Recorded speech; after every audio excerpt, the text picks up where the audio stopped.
Okay, so welcome to Riversands iHub Getting Funding Ready. A very warm welcome. Thank you for joining us. We're busy opening up the webinar and we have attendees joining us.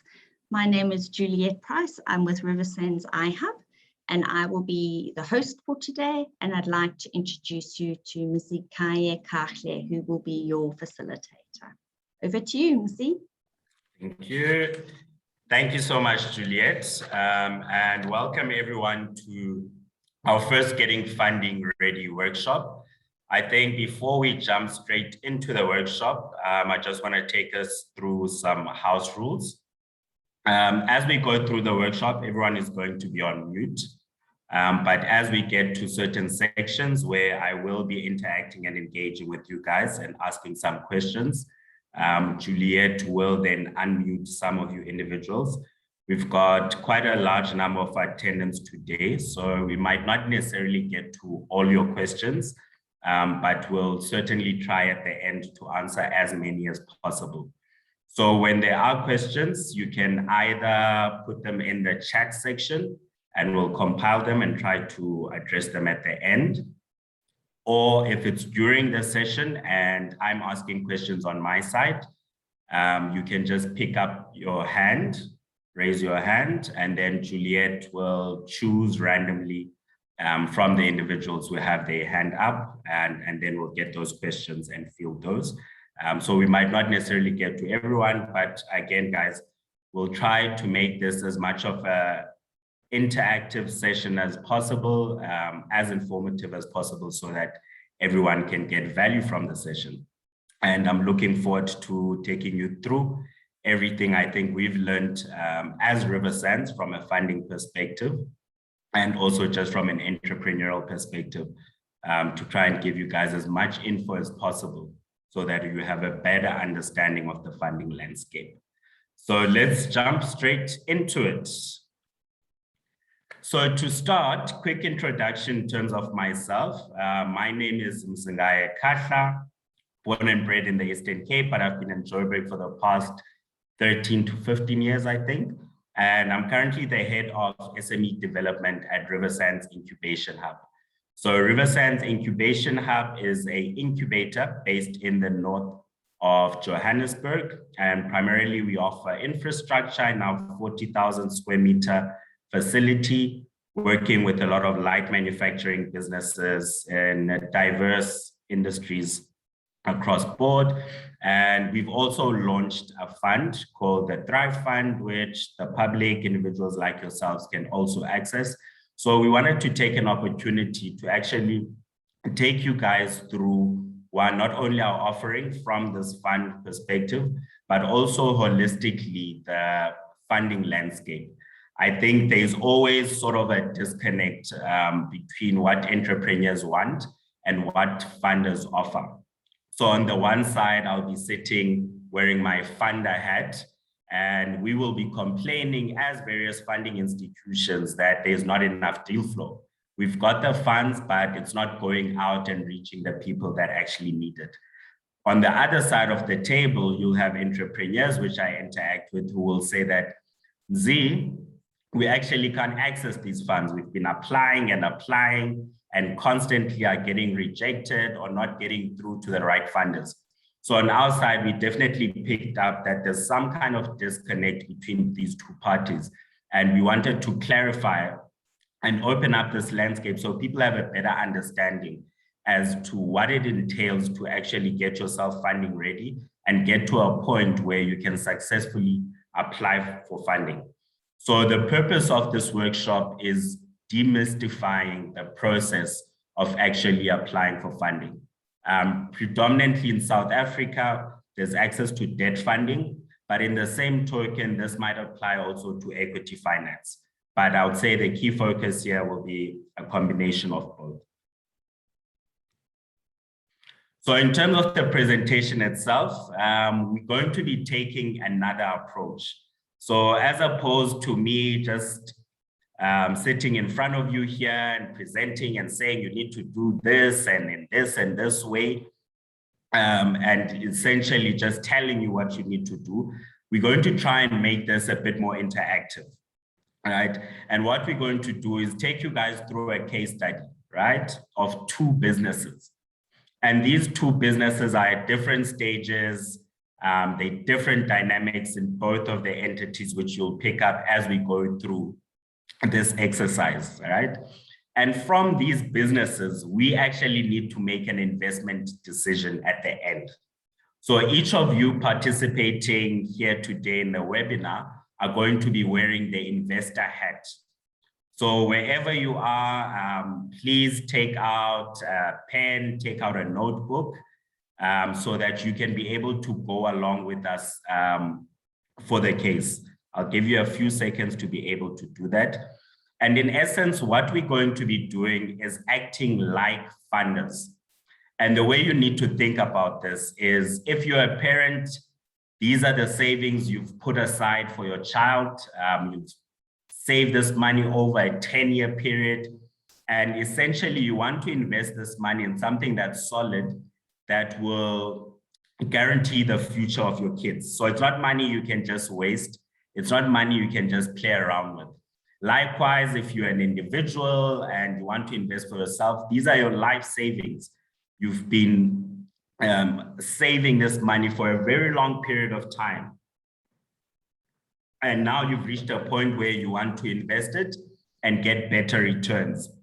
And if you lose this money, it means you literally have wasted about 20 to 15 years of your life savings. So it's an important investment decision.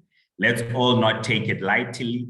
Let's take this exercise seriously, because once you see it from this context, you start understanding how funders feel when they look at investing in businesses, right? The decision to invest or not to invest is not a light one. It's a very heavy one for funders, irregardless of whether they're in the public sector or in the private sector. These are funds that are given to them from individuals who are investing in these institutions. And they also expect a return. So they don't expect them to come back and say, we lost the money because we invested in a business that necessarily didn't have potential, right? So what we will do today through this exercise is wear the funder hat. We will act as funders ourselves. And from there, you'll start getting a feel of the things that funders look for, what you need to have in place as a business owner to increase your chances. And literally, if you can have all these things in place, it increases your chances of getting approved for funding close to 90% if you can get everything in place. And the other thing you must always consider is that funders want deals, right? Funders are always looking for deals, and they can be flexible, but the key thing is to start that conversation. It might not happen overnight. You might not get approved instantly, but by you starting the conversation, they can highlight where the gaps are in your business, where you need to adjust. And from there, when you make those adjustments, you can always go back to the funders, right? So we'll talk through all of those requirements, all the compliance related stuff, and also the soft stuff, which might not necessarily come out in the criteria that you sometimes see published by the various funders. So I'm going to jump into the case. Please listen clearly, guys. Take notes, because at the end, you're going to be making an investment decision. So it's important for you to have the right notes and be ready to take down all of this information so that we can together decide which business we're going to invest in. And there are two businesses we're going to be looking at and assessing, right? So again, quick 5 seconds to get yourself ready, and then I'll jump into the first case. So the gentleman you see in front of you is called Ubaba Ujabulane. Now, Ubaba Ujabulane was born in the Northwest in an area called Phokeng. He grew up around the mines. The mines were set up around him. And it was only natural that once he finished matric, he actually goes and starts working in the mines. So Ubaba Ujabulane has been working in the mining sector for essentially all his life, close to 30 years of his life, and he's held different roles in the mine, from a driller to just a normal worker, to a point where he became a foreman. Now, through his experience at the mine, there's a certain piece of equipment that they utilize there, which Ubabu Jabulani used a lot with his team. And he, on his side, by virtue of his experience, was able to come up with a little mechanical device, which you can attach to this existing piece of equipment. And by attaching this mechanical device, it actually increases the productivity of that piece of equipment by nearly 100%. So twofold increase in productivity. Now, in the mining space, the moment you start speaking about twofold increases in productivity, your management gets excited. So Babu Jabulani started chatting with the other different teams, and they were seeing that his team is actually, from a productivity perspective, is just exceeding everyone. And the other team started asking Babu Jabulani, can you please make us this equipment also to attach to our devices? So in his little workshop, in his backyard at home, he started helping the guys. The guys would give him a few rands here and there to buy whatever pieces of inputs that he required. And from there, he started giving the stuff to these guys for free, right? And productivity just increased in the mine. And one of his colleagues actually said, Babu Jabulani, why don't you think of taking this and actually making it a business? Babu Jabulani started considering it. He spoke to his immediate manager at the time. The manager loved the idea and also was for Babu Jabulani actually going about and starting this business. But remember now, Babu Jabulani has no business experience at all. Babu Jabulani has been working in the mines for years. He's technical. He knows mining in and out, but in terms of running a business, has no clue. And he actually also on his side is aware of this. So he resigns, takes his funds, provident fund, retirement funds, and invests that in setting up this business. He is able to come up with 5 prototypes, and these things go for about 200K each in essence. So it's worth $1 million in terms of the 5 prototypes that he has. And because he doesn't really know business, he reaches out to his nephew, who's a lady who works in a top tier law firm in Sandton, and tells her that, look, I'm starting this business. It's in the mining space. I know you are in the legal space, and also you deal a lot with businesses and corporates. So you'll have a better understanding of this landscape. Can you please come and join my company? The niece agrees and joins the company, gets a 30% shareholding in the business, and they start together. And you would think it would be a no-brainer, right? They've got a piece of equipment that can increase productivity by 100%, but the journey isn't as easy as one thinks. So they knock on doors, knock on different mining houses' doors, and are rejected by the first 10, but eventually they get to a mining house who actually likes the product and takes the 5 prototypes, utilizes them for a pilot, and it works. The product is excellent, doesn't even need any more improvements. And the guys put an order for 1,000 units, right? And these units are going to be bought on an annual basis for a 5-year period. And if things work out with this 1,000 units, all the other mines in this group, in this mining group, are also going to take on the product. So Babu Jabulani now has an offtake of 1,000 of these products, right? And he's approaching us and he's saying, guys, I'm looking for 30 million rand for you guys to invest in me to set up a manufacturing plant and facility so that I can service this order, right? To start out from there, the cash flows that I'll generate will be sufficient for me to then produce any remaining orders.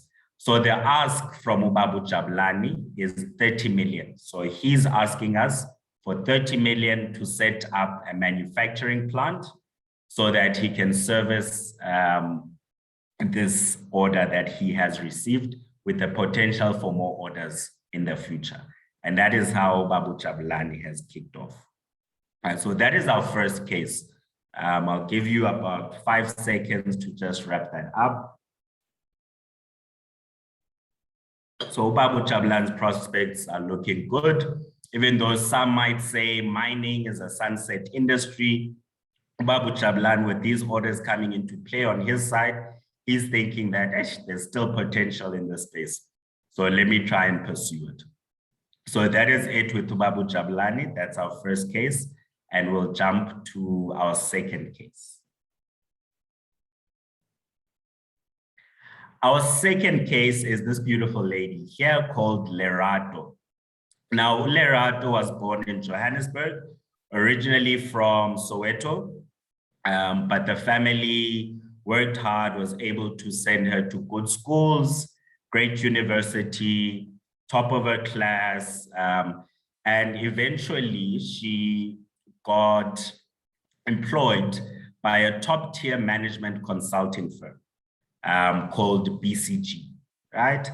Now, a management consulting firm is an organization which essentially advises big corporates. So usually your JSE listed firms, your government departments, they're the ones who advise those individuals as to how to efficiently and effectively run their businesses. So for you to be able to advise a CEO or an executive in a company, you really need to know your stuff. So you have to be quite smart. And Lerato is that smart lady.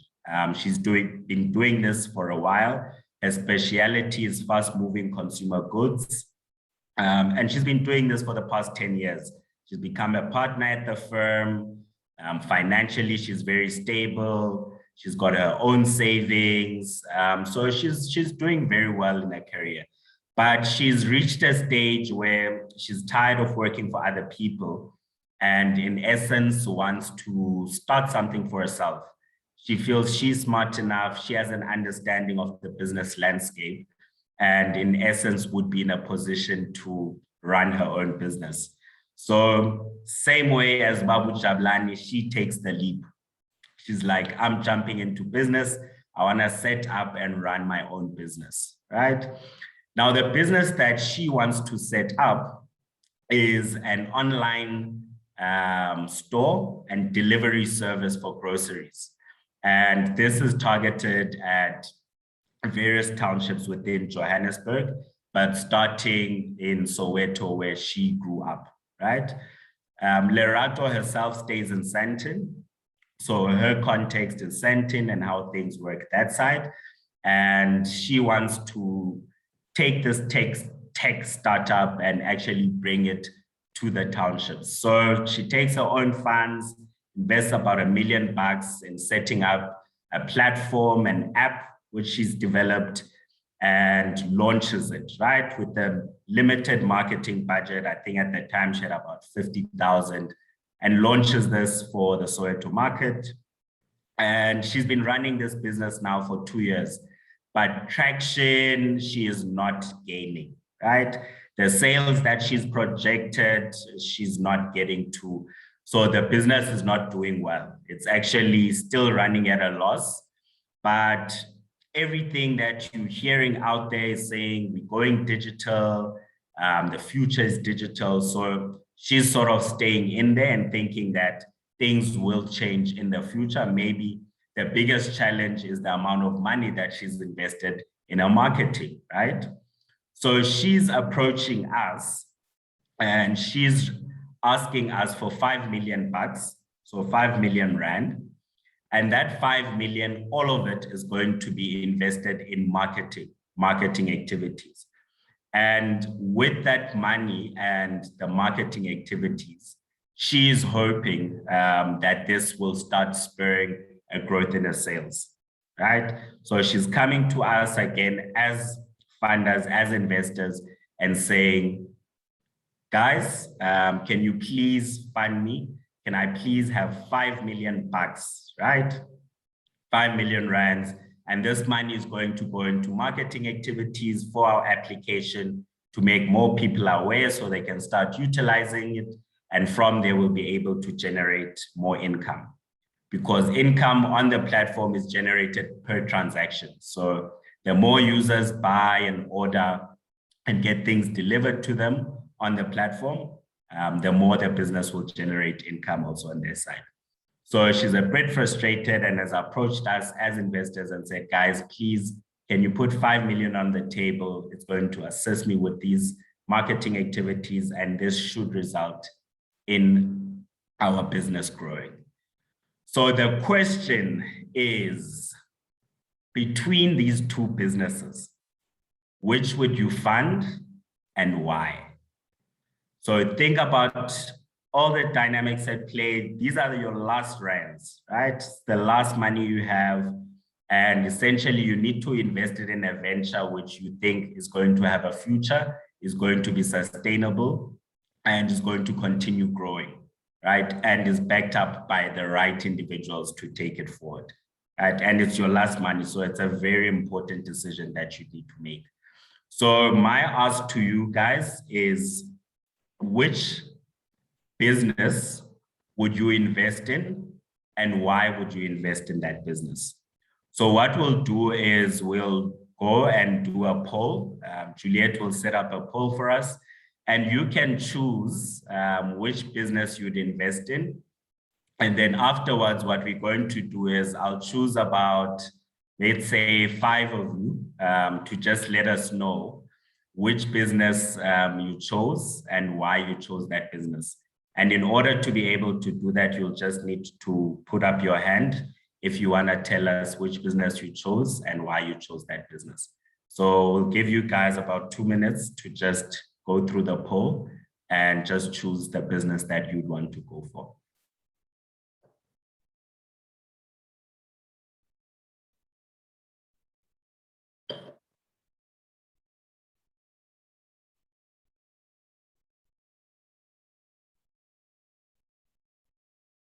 And the key thing that needs to be ringing at the back of your head is, this money was meant for my kids' future. So it's a very important decision. You can't make a mistake. You can't lose this money, right? So you have to really choose a sustainable business, which makes sense. Not to make that decision difficult for you.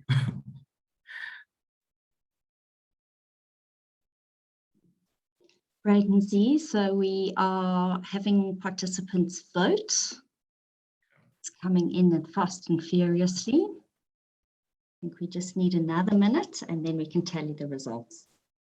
All right.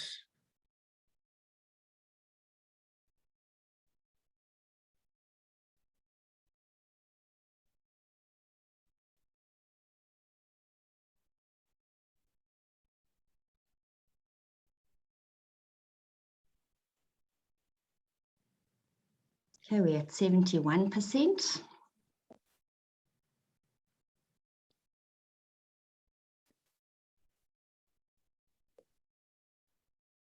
And you have to make the decision, guys. You can't overthink it. As tough a decision as it is, we have to make the decision.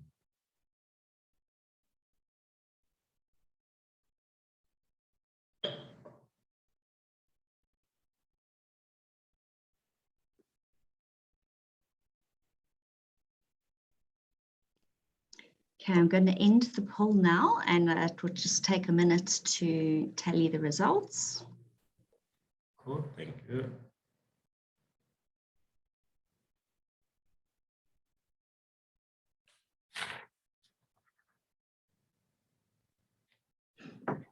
Okay, Mzi, they should be showing the results. Yes, they are. Cool, so the winner of the poll is predominantly 67% of you guys would actually vote for Babu Chabulani, and 33% would go with Lerato. It would be really interesting as to why you would go with Babu Chabulani as opposed to Lerato. Juliet, can you choose just maybe 3 or 4 individuals who just want to give us feedback as to who they chose and why? They can just put their hand up. Sure. So we have Nomfundo. I'm going to allow you to talk now. Hi, Nomfundo, how are you? She's still on mute. Okay. Hi, everyone. I would have chosen Lerato. Reason being, she has experience and she knows what she's doing, and she already has funds to back her up, and it is less risky.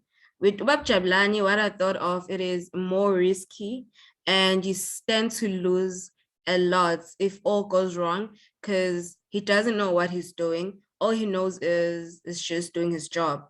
So if things fail, like, he wouldn't be able to back it up. Yeah. All right, cool. Thank you, Nomfundo. Anyone else want We to have give us input? Nono, so I'm going to allow her to talk now. Thank you. Am I audible? Yes, you are. Oh, okay, thanks. Good morning, everyone. I chose Lerato for a few reasons. First, I think the lady prior me spoke about it, but it's not the most critical one. It's less risky. Secondly, for me, I believe township economy is really growing thick and fast at the moment. That's where really we should be. It's the next place to watch out for. Thirdly, it's that with this grocery delivery venture that she wants to get into, it's a space really that I believe there's a lot of opportunities for growth because it's not really saturated. So what would happen for her there, I believe, with the new people that are really going up the ranks, there's money, there's opportunity for that because you have people with money in that area who really don't. Maybe if I can just make it very short, is that people like other people to do things that if you can get someone to do something for you that you can live without, you can do without, they would do that. And if you want to get paid for that, so that's the nice part about it. I don't know if I'm coming out clear. And then when you go to Babu Jablani, the space for mining, you did mention that it's a sunset space sort of. I mean, with all the technologies that are coming through, I don't believe that there's really much that can still be done with mining industry at the moment. If you look at how they automating things and all of that. So the startup cost for him is very high. What will happen once you get things that have been automated with him having a big factory, then what will happen then to him? So that's just that on my side. Thanks. Thank you very much, Nono. Two more people, Juliet, and then we can close it. Sure, we have Roxanne.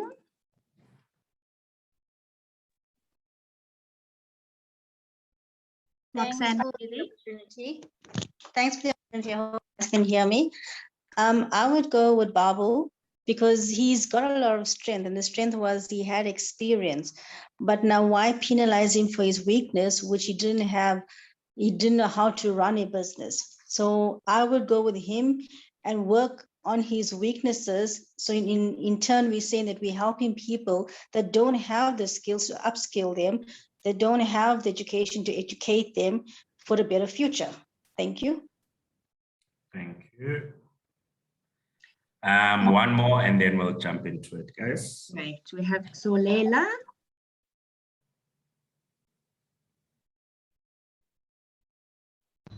Thank you. Can you hear me? Yes, I can. Yes, we can. Thanks. I would go for Babu Jablani.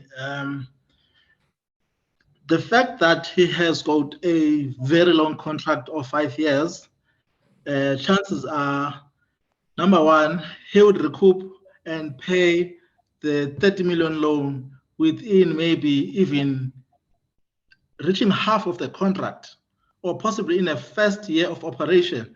And then the rest is going to be making money for the 5 years.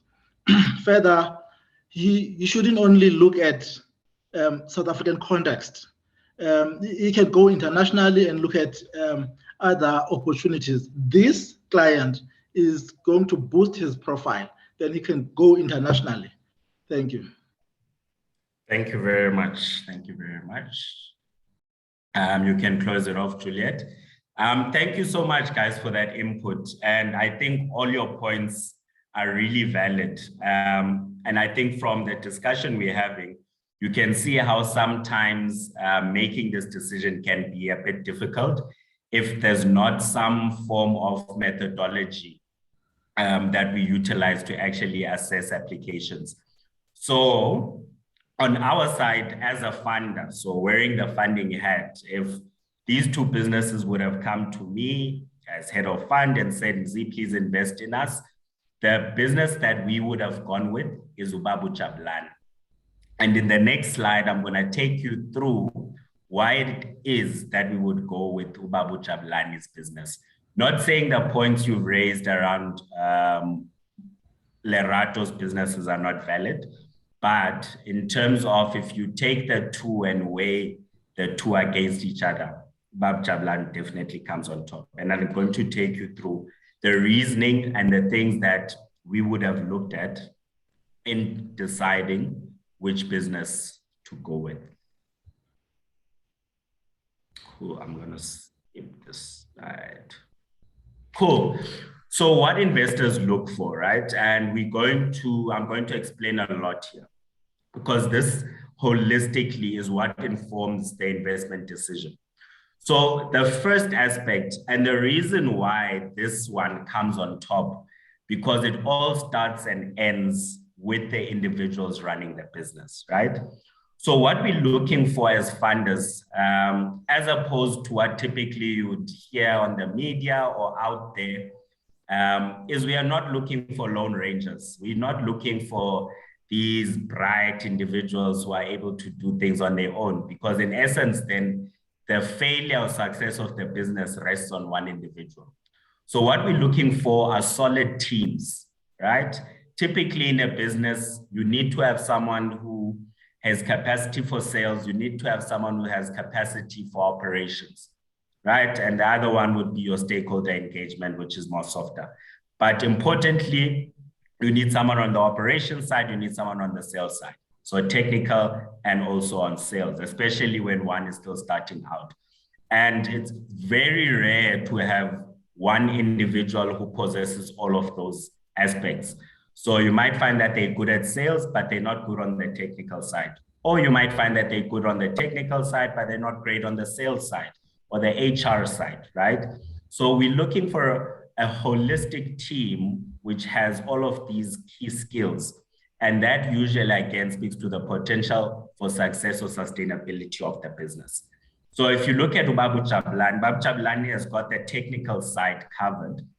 Then two, knowing his gaps, he brings on board his niece, who one has legal aspects covered. They're going to be signing a lot of contracts, but also she has corporate experience.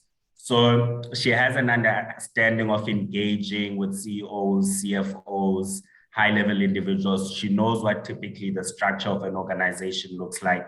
And she brings that wealth of knowledge into this team, right? If you look at Lerato, Lerato's coming alone. She's still running this business alone. She's outsourcing most of the development work, and everything rests on her, right? So if ever she'd fall ill, God forbid, something happens to her, the business disappears because it all rests on this one individual. So the management team is critical. So if you come to us, for example, and this is going to start touching base on experience also. So if you come to us and say you require an investment for a business in the automotive space, within that team, we expect there to be someone who has worked, who has operated within the automotive space, right? And this starts touching base with the next element, which is experience. Do you have an understanding of the space that you are playing in? So in the funding space, we have something called execution risk, right? It's all good you having an off-take or you going into a certain industry where there's opportunity, but there's a huge risk as to can you really execute on whatever mandate that you have? Do you have the relevant experience? So you might, let's say, start a construction business and you are lucky someone gives you a contract, right?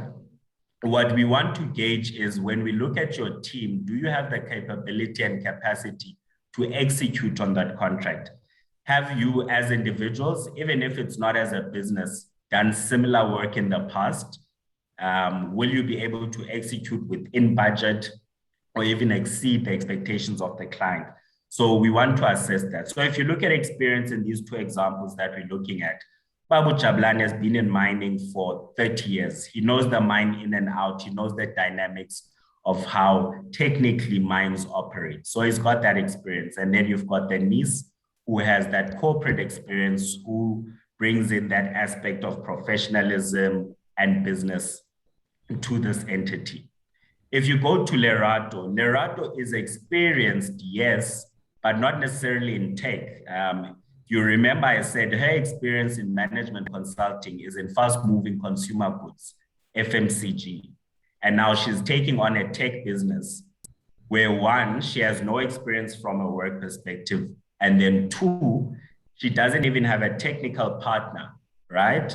Who has tech experience from a programming and development perspective. So already that starts being a red flag. Already that starts being a red flag for us from an experience perspective. So funders, before they even go and look at financials and agreements and off-takes, first and foremost, they want to see who are the jockeys, who are the people backing this business. Is it a solid management team? Do they have the relevant experience in the space that they are playing in or want to go and play in? And a team, guys, is not necessarily about you giving equity to these individuals. It can even be you saying that this person is, in the meantime, acting as a consultant, after which over a period, once we receive funds, they will come in as a senior manager in charge of that particular operation, right? So it speaks to you holistically, just making sure that you have the right people available to execute on whatever venture you want to get into. So before you even do anything, those are the things that you need to have in place. And that's why I always say to entrepreneurs, when you're going to dinner parties, when you're out there networking and meeting people, at the back of your head, always think of building a team, right? You need to have a spreadsheet where you like on the financial side, in my network, these are the individuals I know that could be able to plug that gap. Operations side, these are the individuals I know who have the requisite skills to run operations. If it's a tech-based business, I've got a list, I've got a database of programmers, architects, individuals that can jump in and plug in that gap. On the legal side, I already have a list of people in my network, if I would start a venture, who I would plug in, right, to be able to cover those gaps. So it's very important. And it's a challenge we usually face, especially with guys who are starting out, who are wary to bring in other people on board to the business. We always scared to give away equity to other people. We want it to be just our own venture. And I'll tell you one thing, there is no big business in South Africa and abroad that was started and run by one person. You might see just one representative when they refer to their business, but at the back, there is always a team, guys. It's consistent, right? So it's important for you guys also to move away from the thought of you will die owning 100% of your business. You won't bring in other people on board to plug your gaps because you will not know everything. So it's important, start working on that, start building a team, an experienced team in different areas within your industry. 3, attitude and vision, right? Do you really know where you're going and where you want to take this business, right? What are your aspirations? Is this a once-off? Do you just want 30 million from us, make a quick buck, buy a Range Rover, have a nice mansion and relax? Or are these funds that you want to get in order to catalyze growth in your business so that you can actually do more, right? You can expand to other provinces, you can expand to other countries, you can expand to other continents. And That's what the attitude and vision speaks to. When you have the interviews with the funder, try and get that across, that it's not just about this transaction, but it's about where the business is going and the vision of that business. And then the other aspect is skin in the game. So this is quite critical for funders, especially when one is looking for large sums of money, right? When approaching a funder, let's say you want 20 million, it is very disheartening to hear that there is nothing you as an individual have put on the table, right?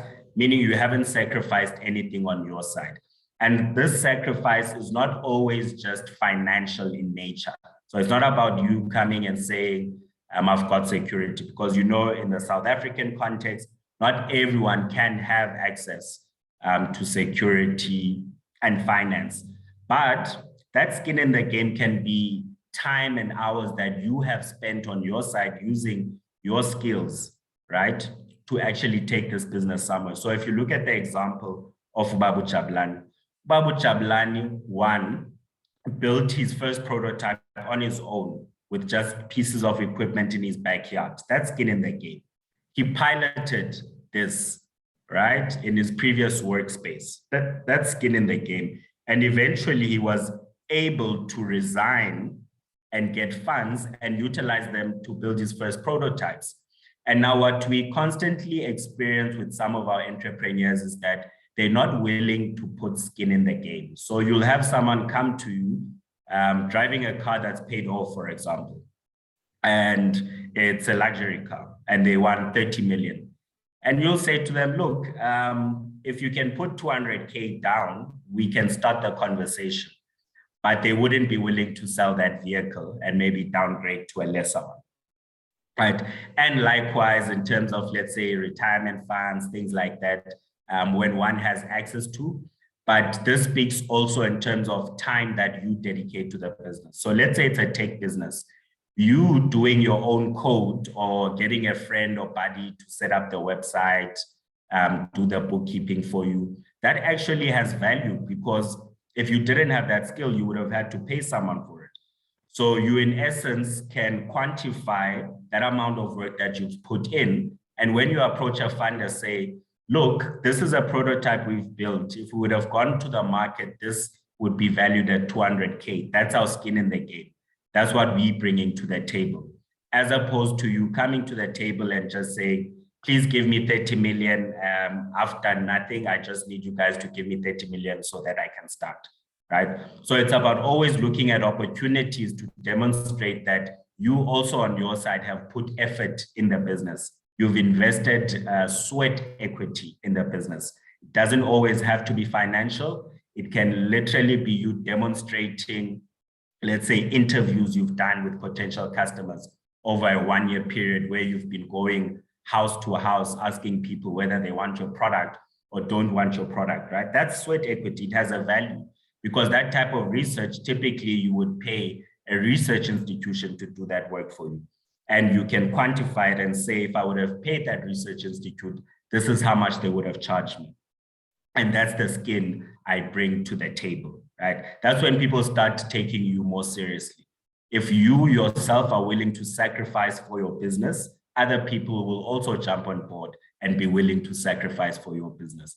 But if you yourself are unwilling to even sell one plate and come to the table and say, guys, I have 5 rand, right?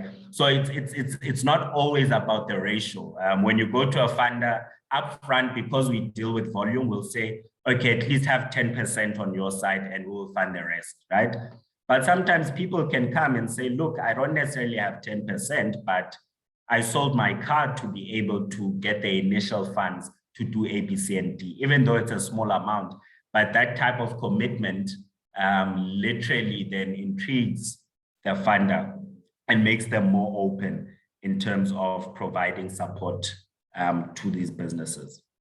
Right, so skin in the game is quite important. Then the next element is the developmental phase of the company. So it's important to know as a business as to at which stage are you. This also then speaks to the type of funders you approach.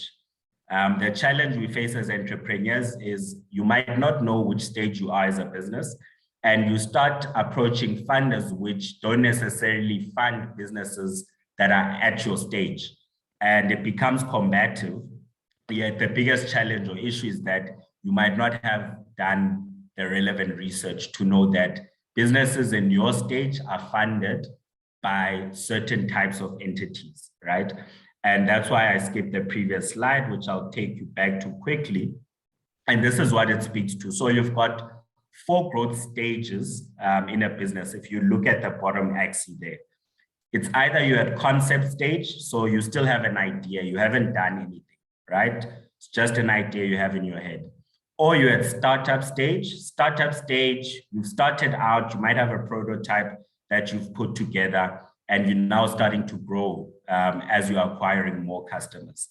Then you've got growth phase. Now you're running, right? Your campaigns are out there, you're exponentially growing, you've got more clients coming on board on a constant basis. So the business is accelerating and growing. And lastly, this is expansion. These are your big businesses. You're now looking at IPOs or listing on the Johannesburg Stock Exchange or AltX. Essentially, you've made it here. This is a growing business.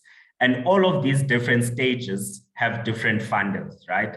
And you have to know at which stage you are as a business so that you can approach the relevant funders and not waste your time and the funders' time. So if you're at concept stage, typically the people that are going to fund you are grants. So you'd have to look only for organizations that provide grants.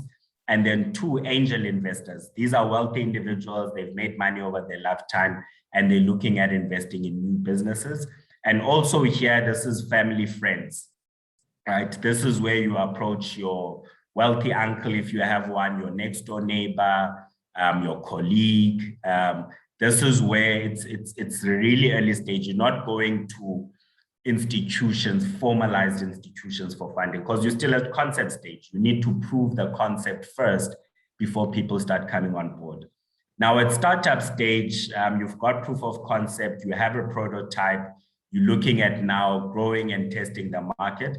This is where you'd get seed funds. Again, those seed funds would be angel investors. These are wealthy individuals who have a few rands to spare and are willing to invest in businesses. Here, you'd also start going to your venture capital.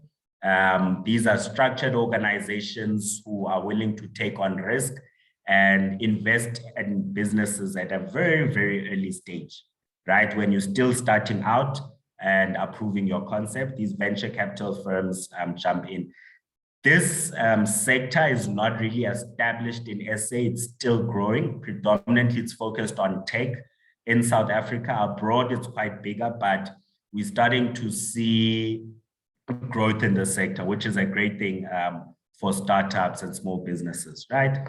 And then in the growth phase, that's where now you start going to your formalized institutions.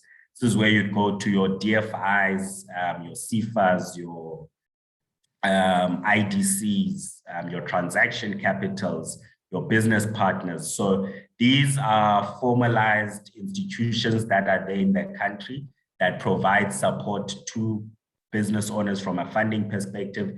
Can be equity, it can be debt. And at growth phase, that is when you are ready to start approaching those established organizations. And the last one, expansion, those are public markets. That's when you start trading in shares and you're listed in the JSE. So that's just to give you an idea of the different stages of a business and the types of funding you can also access. So it's important, for example, if you require funding up to 5 million, you can't go to IDC because IDC is anything above 5 million.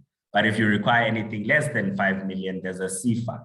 If you require a grant and you youth, there's NYDA, for example. So you need to know your institutions and know what they offer, right? Because it becomes a frustrating exercise for both parties when you applying for funding to institutions that don't essentially offer what you're looking for or cater to the business and stage where you are. The other element which is important is your business model. So holistically, there's something called the business model canvas. That's a presentation on its own that one would have to go to, but look it up. Now, with the business model, the fundamental question we're asking here is, how is your business going to sustainably generate income, right? How do you get customers?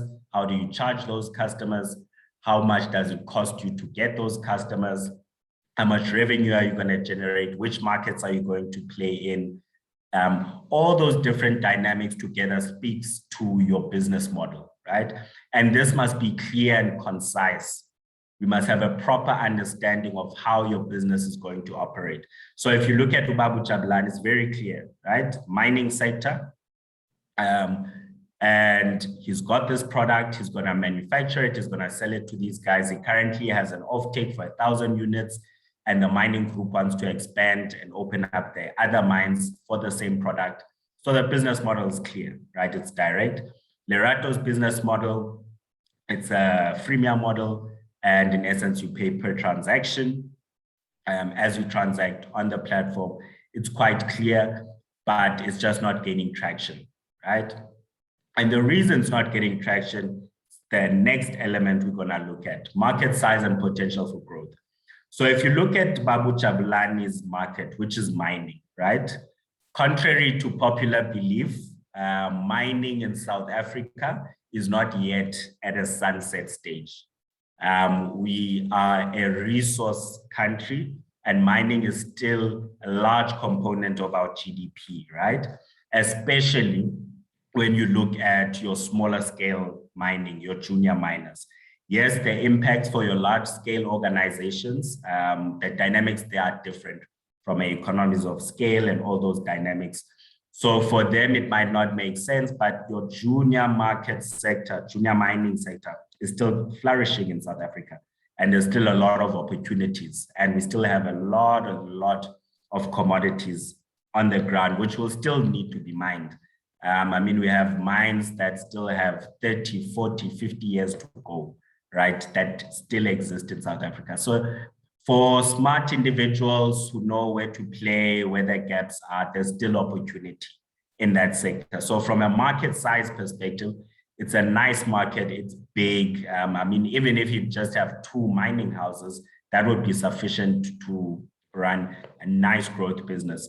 And likewise, there's the potential opportunity for growth into Africa. The nice thing, if you can establish a relationship with a big organization like an Anglo, for example, and they have operations across Africa, across South America. If your product is great, they will go the journey with you. They will move up with you to Africa. They will take you to South America, right? So also the type of organizations that you work with is quite critical. So it's really important. And then the potential for growth in those markets. Now, if you look at Lerato, right, she's chose tech, which is, it's a great way to go.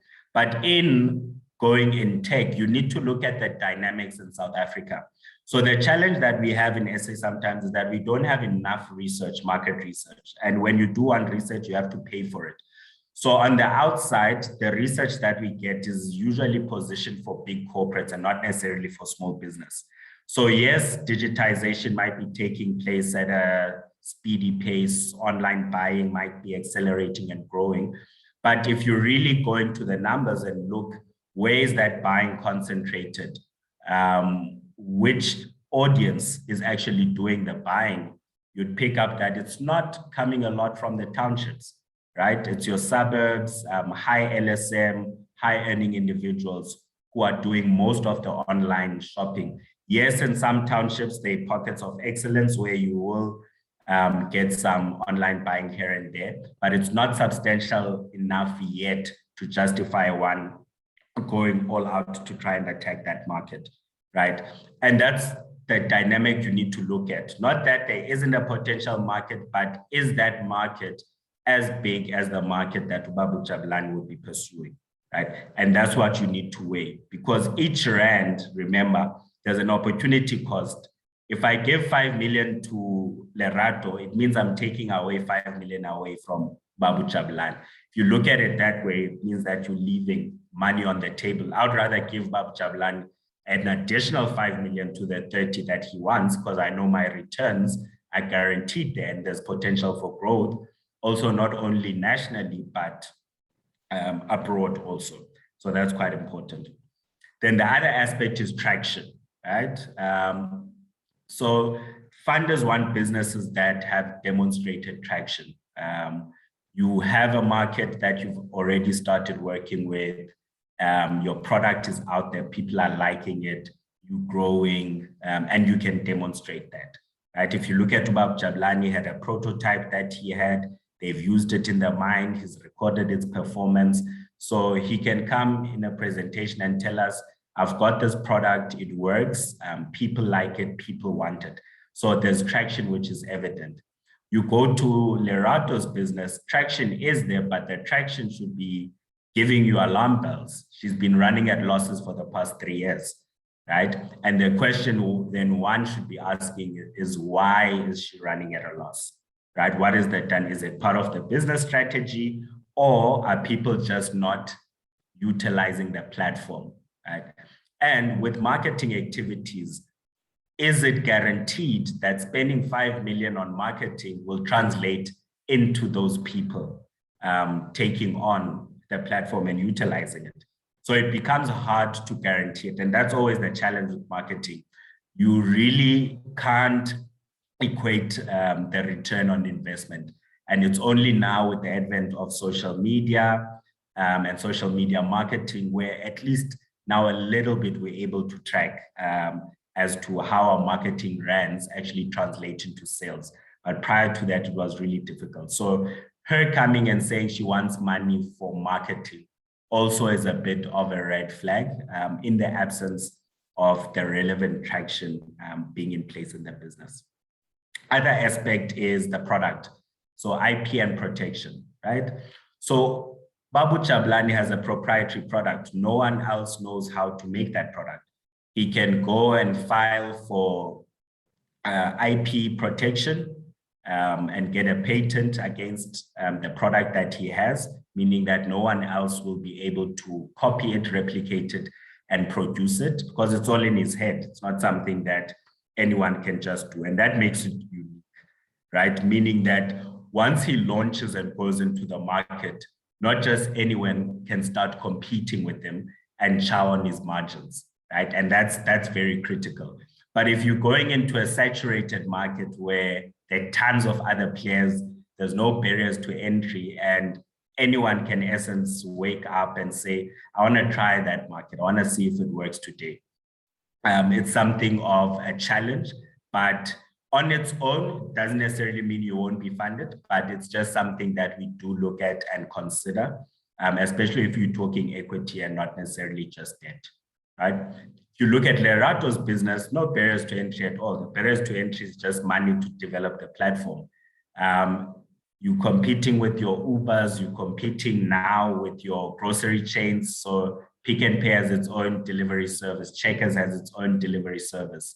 There's a lot of delivery services already out there. What is it that's going to be so unique that will make me, instead of choosing her service, not just use Pick n Pay and source directly from them, right? So there's a lot of competition in that market also, even though it is growing, but it's growing and market share though is sitting with the big players.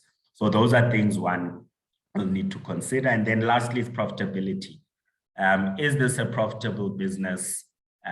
Longer term, will it be profitable? It might not be in the beginning, but with time, it will be. So those are important considerations also that one needs to look at. If you look at Lerato's business from a profitability perspective, that one already, there's a red flag. She's running at losses for 3 years, right? Whereas with Babu Chablani, from day one, he was positive, right? As a funder, that makes you smile. If the business is already generating a profit, no matter how small, it doesn't matter, or even just breaking even, it gives us more comfort because we know that the funds are essentially going to unlock growth, right? So it's important. And if you pick up the recurring theme here, research and numbers are very important, guys.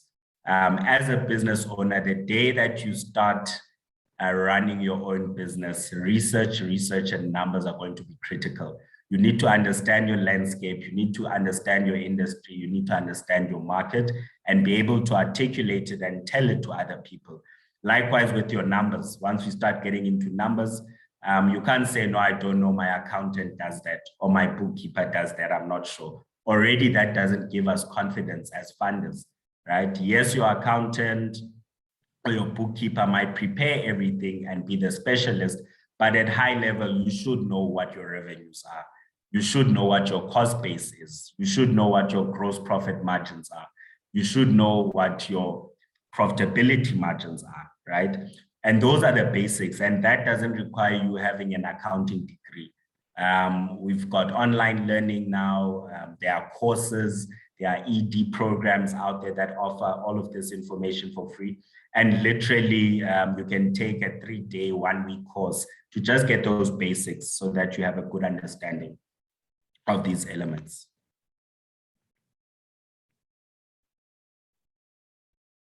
Cool. And then compliance documents. So that was the softer stuff, right? That we just discussed, that we would look at in terms of the business, right? We hadn't even gone yet into your submission and all the technical aspects. So what I want to cover here are all the compliance documents and compliance information that are required for you to have, especially in the South African landscape, to access funding, right? And it's important for you, even if you don't have these, to start working towards them. With some of these documents, I know a lot of the entrepreneurs and businesses I've worked with are always of the impression that you need to reach a certain stage or be a certain size business first to be able to have and start putting these documents in place. But literally, the moment you can hit 10K a month, these are things that need to start being in the business and be in place in the business. In the absence of this, it's really going to limit your growth and access to opportunities in the future. All right, so the first element is business plan. I know most of us don't like business plans, myself personally also. I prefer the business model canvas and just a brief write-up, but other organizations across board want a business plan as a prerequisite, right? And we're lucky that there are organizations that are able to help you draw up these business plans free of charge. So your CEDAs you can approach, your NYDAs you can approach, and they'll assign you a person that can assist you to put these together. And then if you want to further refine it and add more, that's when you can then pay your own consultants to add on to that. But at least you'll have a basic framework to work from. So this is a document I always say, just from the beginning, as you're starting out, approach these organizations. They are the ones also that do assist. Have a business plan, right? Have it in place. Even if you think it doesn't make sense, you don't like it, it annoys you, it will be something that will be requested from you as you start seeking support on your business journey. And putting together a business plan also helps you, right? It just refines your thinking around the different functional areas of your business. So it is important to just have it in place, just reach out to different organizations that are out there and can assist. And some of you, I know you're quite gifted. If you can, draw it up yourself, right? That also helps. You can always refine it at a later stage. It doesn't have to be perfect, but have some kind of guiding document as a business, especially if you're looking for substantial amounts that go into the millions.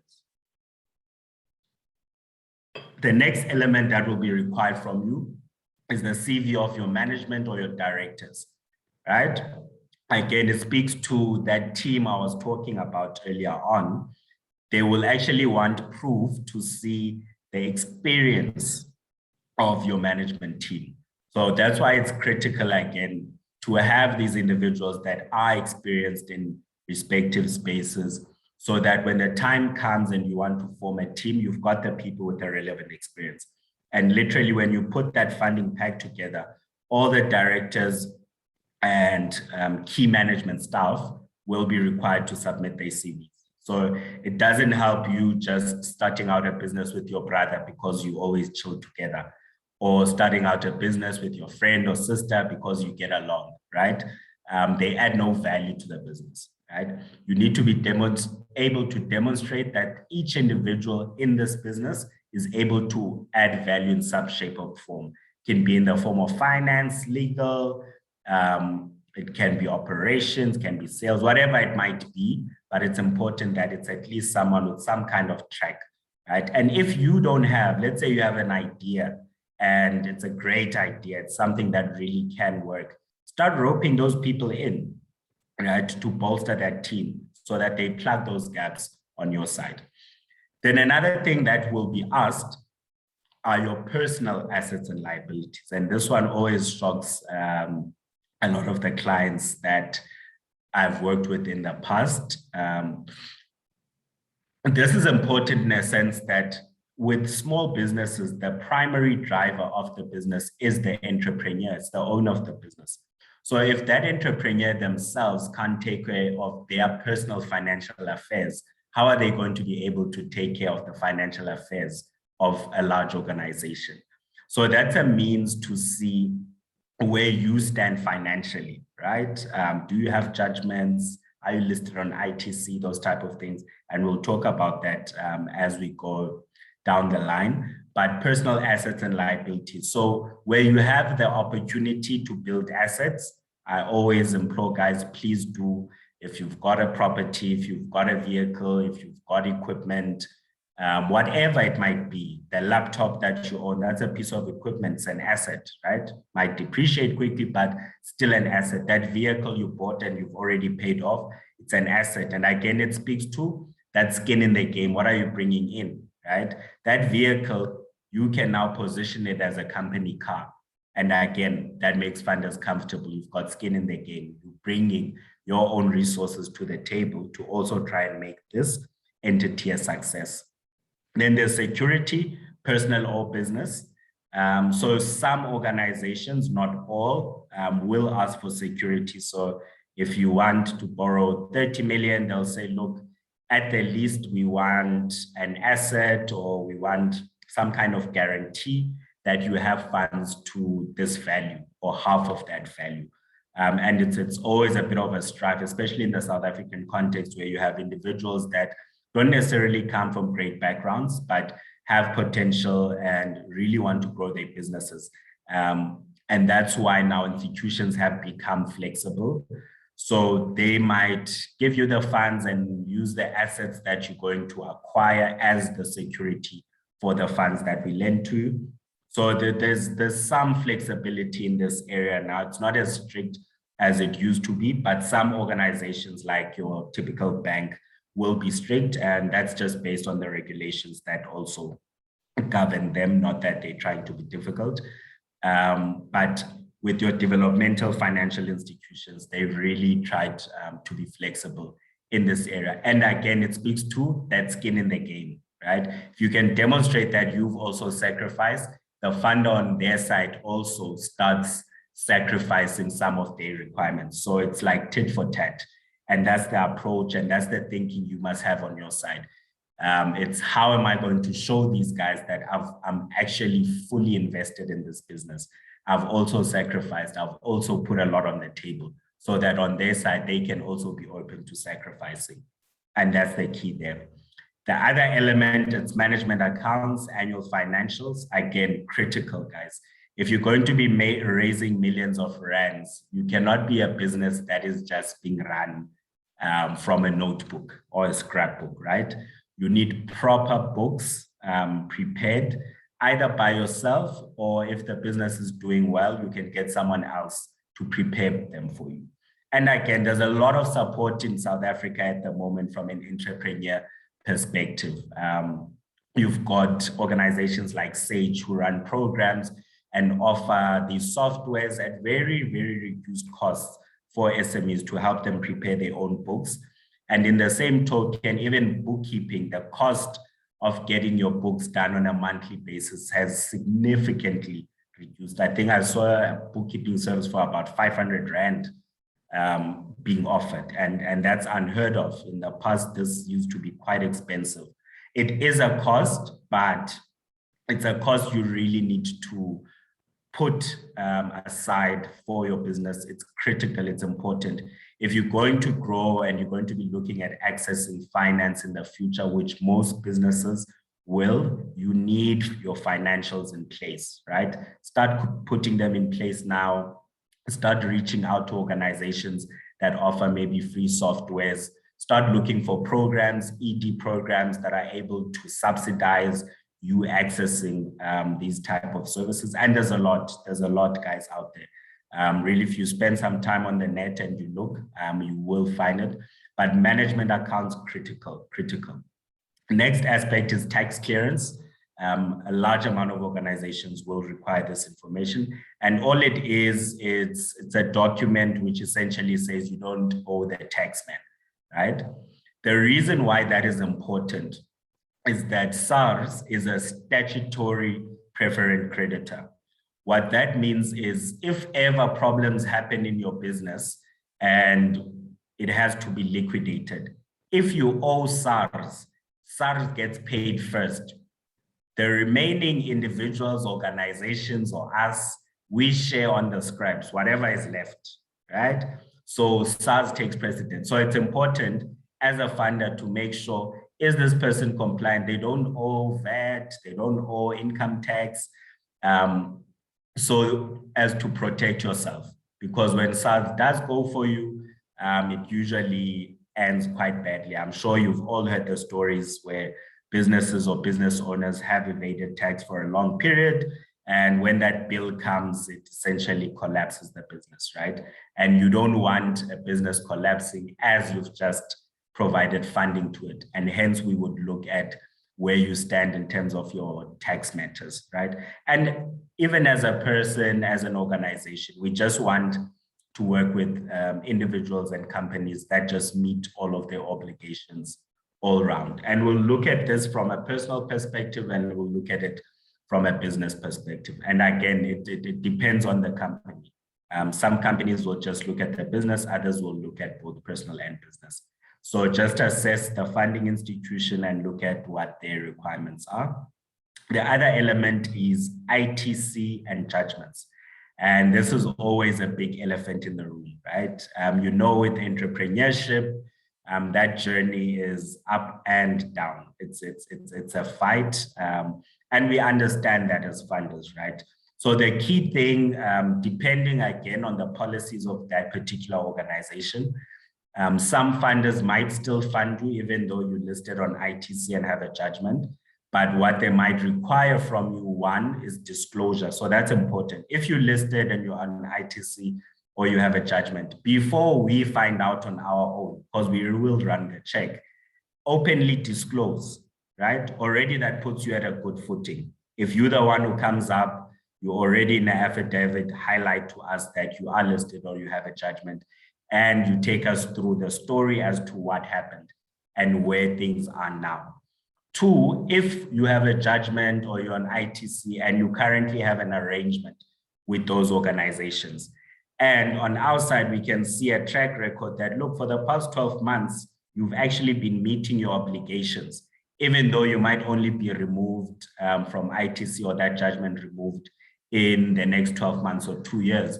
But by virtue of you demonstrating that behavior of not running away from your obligations or debt, even if you're paying a small amount to it, even if you can't pay, for example, but you're communicating your situation, you are engaging, you are talking with the funders, that gives us solace on our side, right?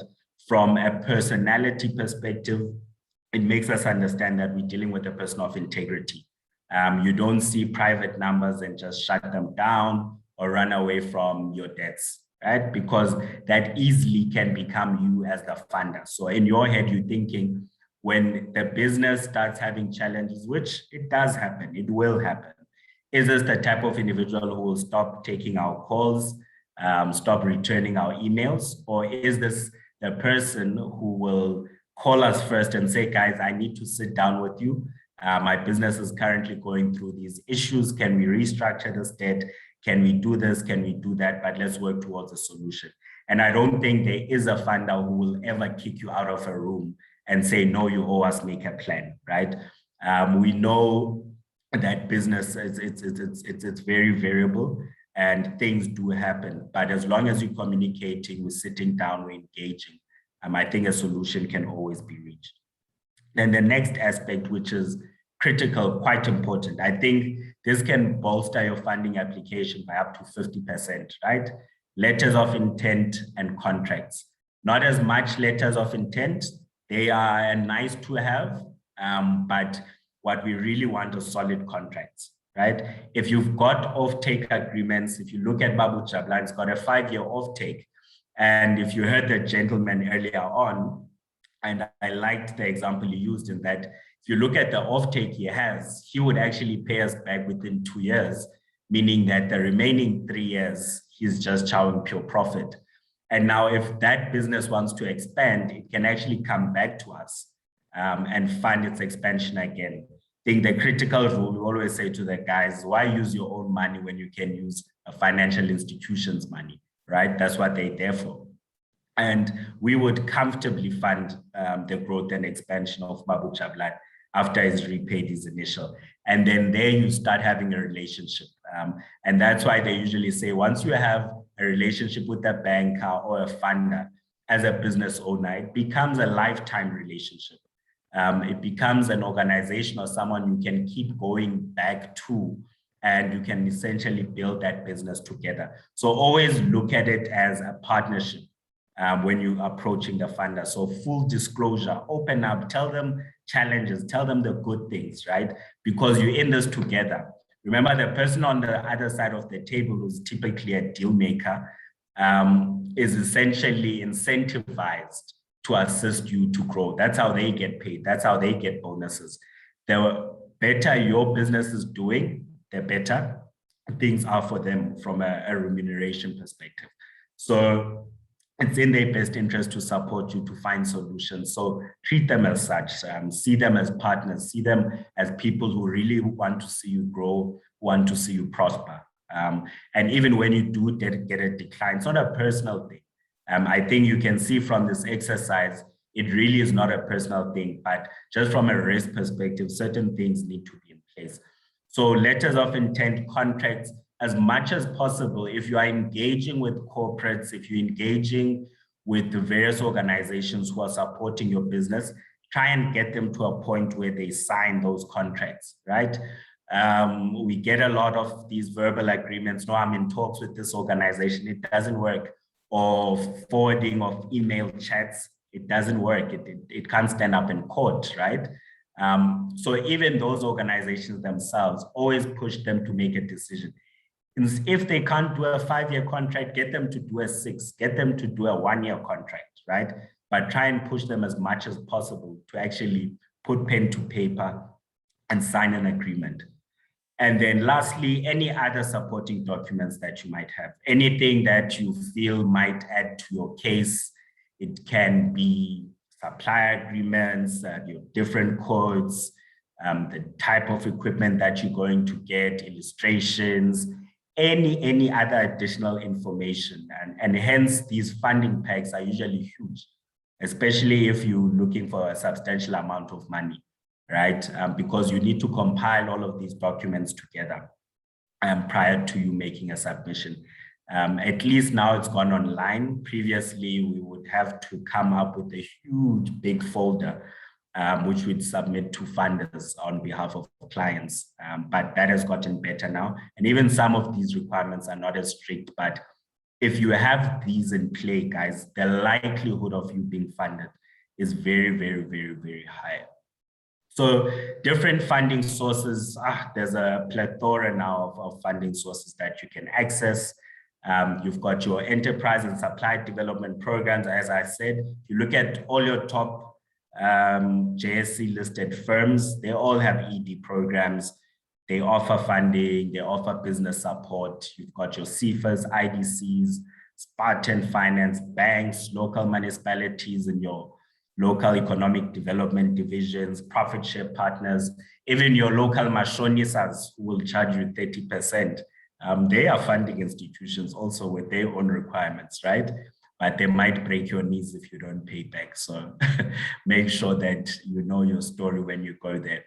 But there's a lot, guys, and just research, look at what's out there, understand also the type of funding that you need between working capital, purchase order finance, asset finance. Again, even within those categories, there are different funding institutions that just specialize in each.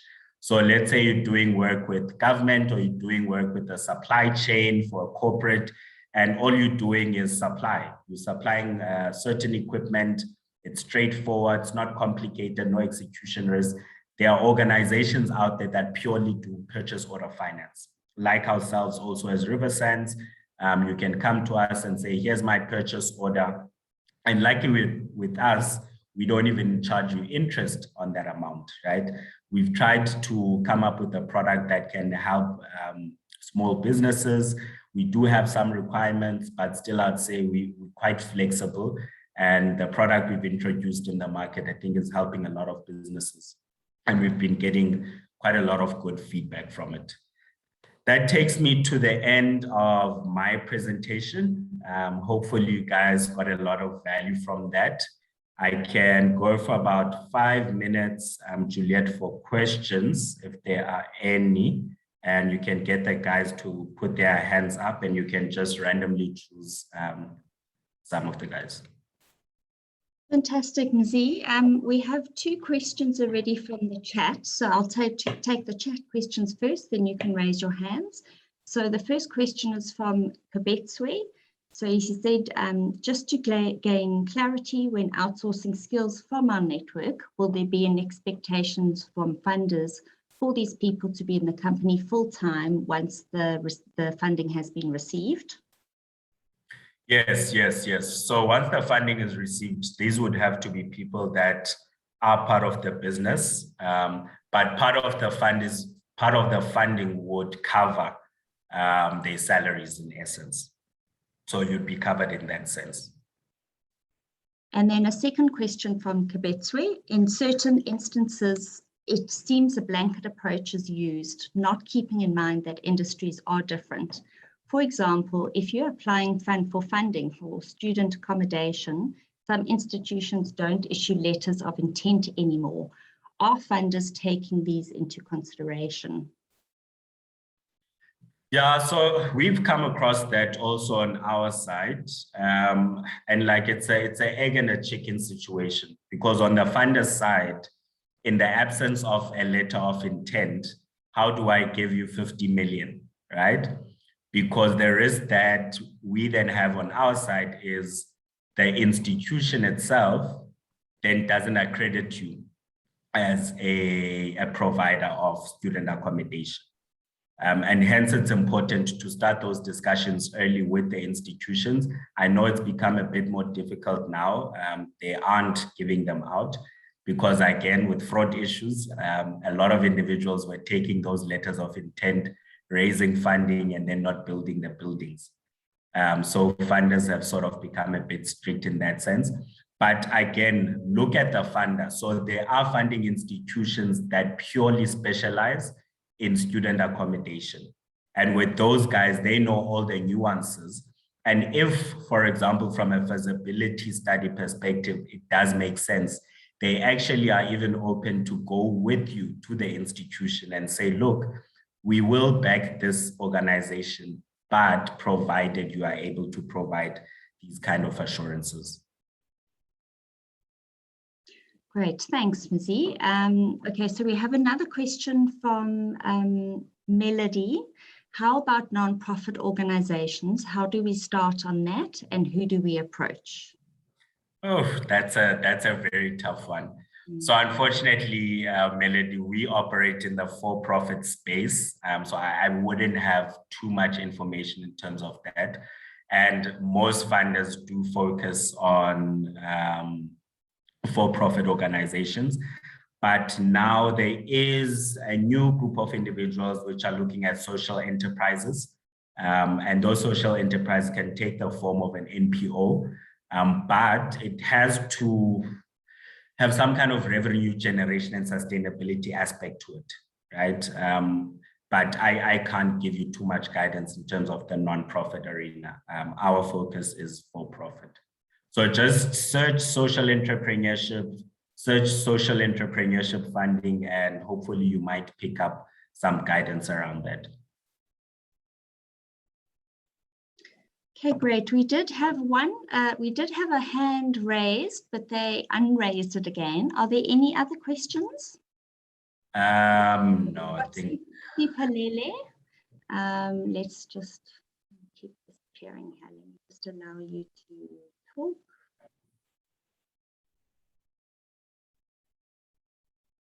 Sipalele, you keep taking your hand back. Can you put it up? Then I can find you.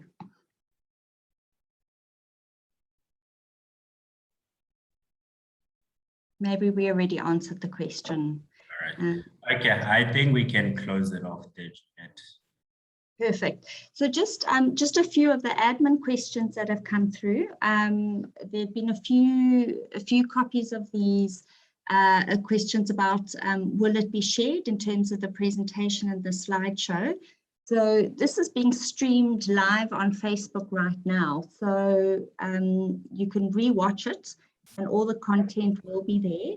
But if you have any other questions about the presentation, about anything about funding Thrive, then I suggest that you use our email, which is thrive@riversandshub.co.za.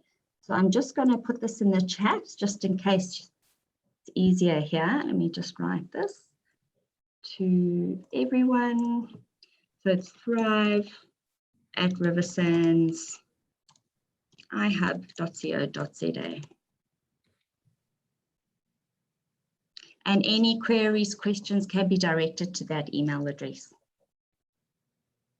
Well, thank you, Zee. That was a great presentation. And I think there's some lovely comments here about the presentation and how helpful it has been.